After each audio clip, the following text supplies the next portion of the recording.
வணக்கம், welcome to my channel. நாம் இன்னைக்கு சாமை ரைஸில் சாம்பார் ரைஸ் ஈஸியாக எப்படி செய்கிறதுன்னு பார்க்கலாம்.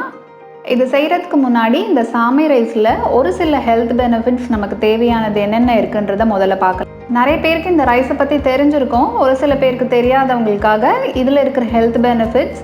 இது ரொம்ப ஃபைபர் கண்டென்ட் அதிகமாக உள்ள ஒரு அரிசி. வீட்டு ரைஸ் இது ரெண்டையும் கம்பேர் பண்ணுறச்சு இதில் கார்போஹைட்ரேட் ரொம்ப கம்மியாக இருக்குது. அதனால் சுகர் பேஷண்ட்ஸ் இதை அதிகமாக சாப்பிட்லாம். முக்கியமாக பெண்களுக்கு பிரெஸ்ட் கேன்சர் வராமல் தடுக்கிற ப்ராப்பர்ட்டி இதில் ரொம்ப அதிகமாக இருக்குது. டைஜஷனுக்கு ரொம்ப நல்லது, கொலஸ்ட்ராலை கம்மி பண்ணும், டைப் 2 டயபெட்டிஸை ரொம்ப கண்ட்ரோல் பண்ணும். இதை எப்படி செய்கிறதுன்னு பார்க்கலாம். குக்கரில் 1.5 கப்பு சாமை ரைஸ் எடுத்திருக்கேன். இதை நல்லா தண்ணி ஊற்றி ஒரு 2 வாட்டி வாஷ் பண்ணிவிட்டு எடுத்து வச்சுக்கோங்க.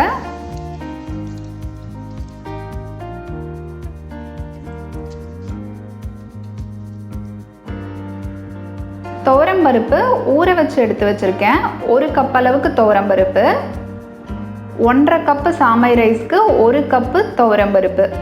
என்னோட பருப்பு சீக்கிரம் வேகாதுன்றதால ஊற வச்சுருக்கேன். நீங்கள் ஊற வைக்கணுன்ற அவசியம் கூட இல்லை. இப்போ இந்த பருப்பையும் ஆட் பண்ணிடலாம். இந்த சாமை ரைஸோட 5 கப்பு தண்ணி ஆட் பண்ணி இதை 3லேருந்து 4 விசில் வர வரைக்கும் வேக வச்சிடலாம்.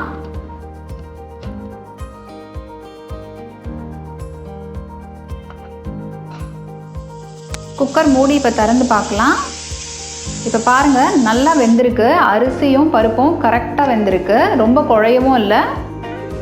இப்போ இதை தனியாக எடுத்து வச்சுக்கலாம். இதுக்கு தேவையான காய்கறிங்க என்னென்னன்றதை பார்த்துடலாம். 2 கேரட்டு, கொஞ்சமாக பீன்ஸு, 2 கத்திரிக்காய், ஒரே ஒரு சின்ன சைஸு பொட்டேட்டோ, கொஞ்சமாக பச்சை பட்டாணி, 2 தக்காளி, 2 வெங்காயம், ஒரே ஒரு பச்சை மிளகாய், கொஞ்சமாக தாளிக்கிறதுக்கு கருவேப்பிலை.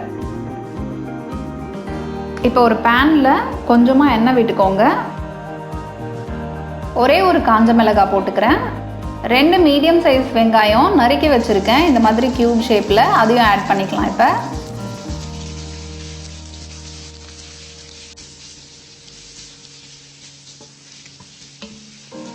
வெங்காயம் ரொம்ப வதங்கணுன்றது கிடையாது, லைட்டாக கண்ணாடி மாதிரி ஆகிறச்சவே கருவேப்பிலை, தக்காளி ஆட் பண்ணிக்கலாம். இது ஒரு 2 நிமிஷம் வதக்கிட்டு தக்காளி நல்லா சாஃப்ட் ஆகணுன்றதால ஒரு மூடி போட்டு கொஞ்சம் நேரத்துக்கு வேக வைக்கலாம். மூடி எடுத்துடலாம். தக்காளி நல்லா சாஃப்ட் ஆகிடுச்சு. ஒரே ஒரு பச்சை மிளகாய் ஆட் பண்ணிக்கிறேன். நம்ம நறுக்கி எடுத்து வச்சுருக்கிற எல்லா காய்கறியும் இதில் ஆட் பண்ணிடலாம். நல்லா வதக்கிக்கோங்க. நறுக்கி எடுத்து வச்சுருக்க உருளைக்கிழங்கை போட்டுக்கிறேன். லாஸ்ட்டாக கத்திரிக்காவும் ஆட் பண்ணிக்கிறேன். இதை நல்லா வதக்கிக்கோங்க ஒரு 5 நிமிஷத்துக்கு.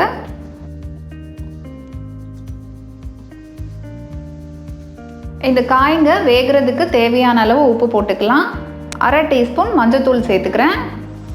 திரும்ப நல்லா கலந்து விட்டுட்டு இந்த காய்ங்க வேகிறதுக்கான அளவுக்கு தண்ணி ஆட் பண்ணி நல்லா வேக வச்சிடலாம் காயை ஃபுல்லாக.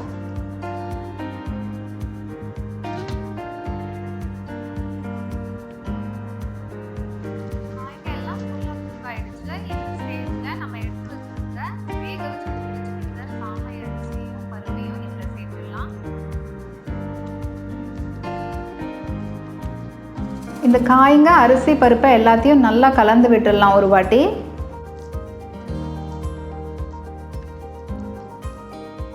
இப்போ ஒரு சின்ன லெமன் சைஸ் அளவுக்கு புளியை ஊற வச்சு அதோட கரைச்சல் எடுத்து வச்சுருக்கேன், அதையும் இதில் ஆட் பண்ணிடலாம். இது ரொம்ப கெட்டியாக இருக்கிறதால நான் சுட வச்ச தண்ணி கொஞ்சம் ஆட் பண்ணிக்கிறேன். இதில் கன்சிஸ்டன்சி பார்த்து நீங்கள் ஆட் பண்ணிக்கோங்க தண்ணி. இந்த ஸ்டேஜில் 5 டேபிள் ஸ்பூன் சாம்பார் பொடி ஆட் பண்ணிக்கலாம். இப்போ இந்த டிஷ்ஷுக்கு தேவையான உப்பும் செக் பண்ணிவிட்டு ஆட் பண்ணிக்கோங்க எவ்வளோ வேணுமோ. புளித்தண்ணி நம்ம ஆட் பண்ணியிருக்கிறதால அந்த பச்சை வாசனை போகிற வரைக்கும் இதை வேக வைக்கணும் கொஞ்சம் நேரத்துக்கு.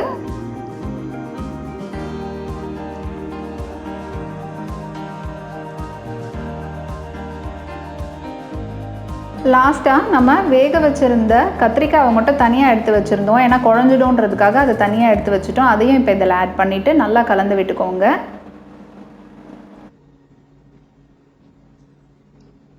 நம்ம சாமை ரைஸ், சாம்பார் ரைஸ் செஞ்சுட்டோம். இப்போ இதை தாளித்து கொட்டிட வேண்டியது தான்.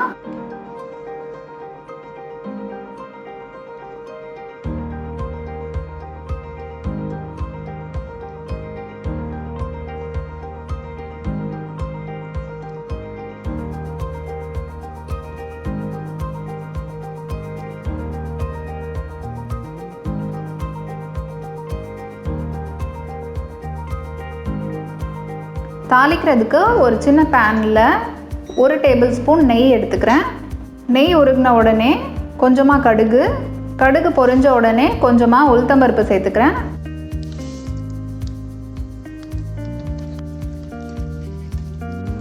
ரெண்டு கிள்ளி வச்ச காஞ்ச மிளகாய், ஒரு 4-5 முந்திரி ஆட் பண்ணிக்கிறேன். இதுலேயே கொஞ்சமாக கறிவேப்பிலை, லாஸ்ட்டாக கொஞ்சமாக சீரகம். இது ரெண்டும் பொரிஞ்சதுக்கப்புறமா இந்த சாம்பார் ரைஸில் இதை போட்டுட வேண்டியது தான். அவ்வளோதான், நம்ம ஹெல்த்தியான சாம்பார் ரைஸ் ஈஸியாக செஞ்சுட்டோம். இது அப்பளம் ஊறுகாயோடு தொட்டு சாப்பிடுங்க, ரொம்ப சூப்பராக இருக்கும். என்னோடய சேனலில் நிறைய பாரம்பரியமான மறக்கப்பட்ட ரெசிபீஸை எப்படி ஈஸியாக நம்ம செய்யலான்றதை நான் காமிச்சிட்ருக்கிறேன். நீங்கள் என்னோடய சேனலை ஃபர்ஸ்ட் டைம் பார்க்குறீங்கன்னா கண்டிப்பாக லைக், ஷேர் அண்ட் சப்ஸ்கிரைப் பண்ணுங்கள். எனக்கும் மோட்டிவேஷ்னலாக இருக்கும். Thank you friends.